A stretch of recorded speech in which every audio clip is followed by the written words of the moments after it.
Hello, kumusta sa inyong lahat? Tara samahan niyo ako, magluluto tayo ngayon ng pork menudo. Ito yung mga ingredients na kailangan natin para sa ating pork menudo. Hinugasan, ginayat at ibinabad ko na rin ang ating pork sa 4 na kutsarang soy sauce, 4 na kutsarang tomato sauce at 4 na kutsarang oyster sauce. Inilagay ko na rin dyan ang 2 kutsarang cooking wine. At i-rest lang natin ito ng 30 minutes. Ganon din ibinabad ko rin sa 2 kutsarang toyo ang atay.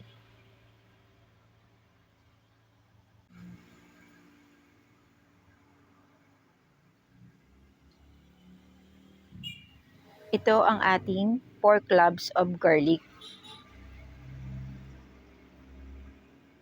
Ginayat na 2 medium size na sibuyas at small portion ng luya para sa panggisa natin sa atay. Ito naman ay ang bay leaves, carrots, hotdog. Naglagay na ako ng kawali at pinainit ko na ito.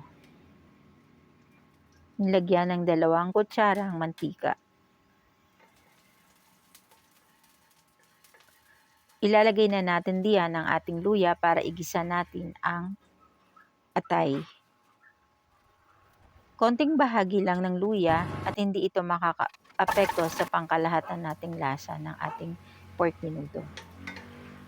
Ang luya ay para matanggal ang langsa ng atay.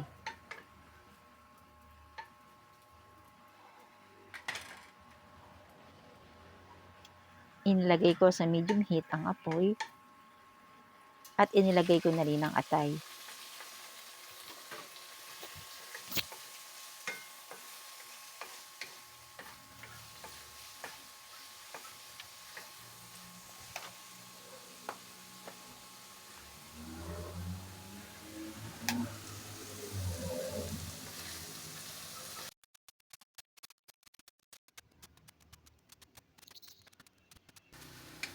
Ayan, at inalis ko na o iniahon ko na ang atay sa kawali.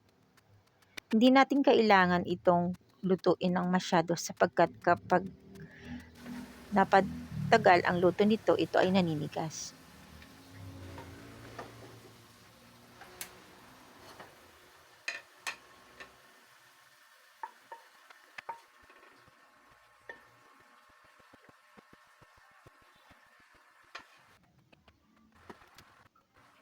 Naglagay na rin ako ng 2 kutsarang mantika.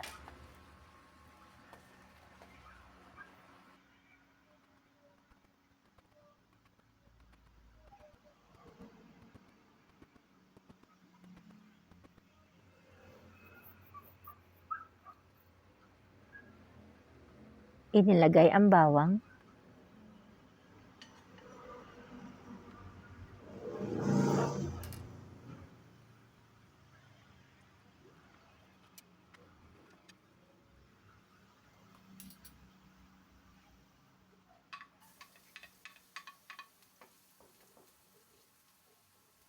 Inilagay ang sibuyas.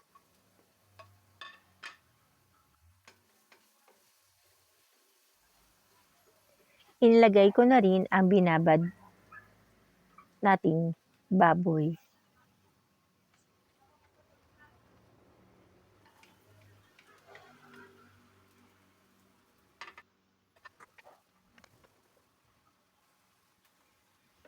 Nilagay ang apoy sa medium heat at hinalo.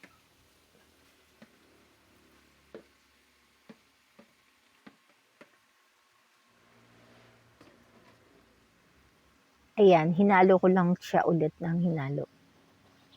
Pagkatapos inilagay ko ang pork cube. Inilagay ko na rin ang tomato sauce.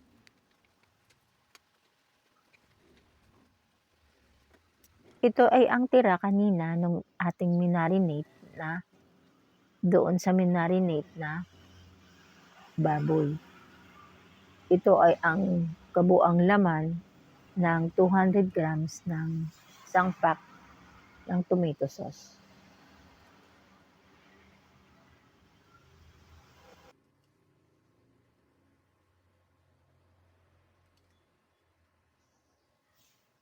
Naglagay ako dito ng 2 tasang warm water.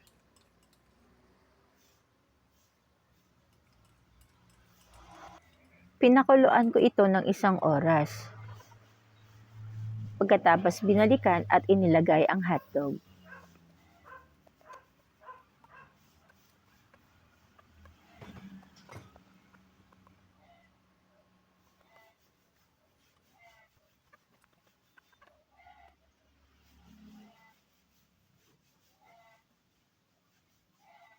Isinama ko na rin ang patatas.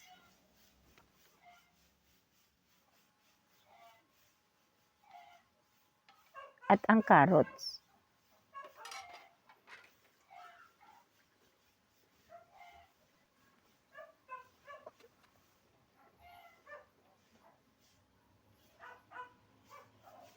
Haluin lang natin ng bahagya.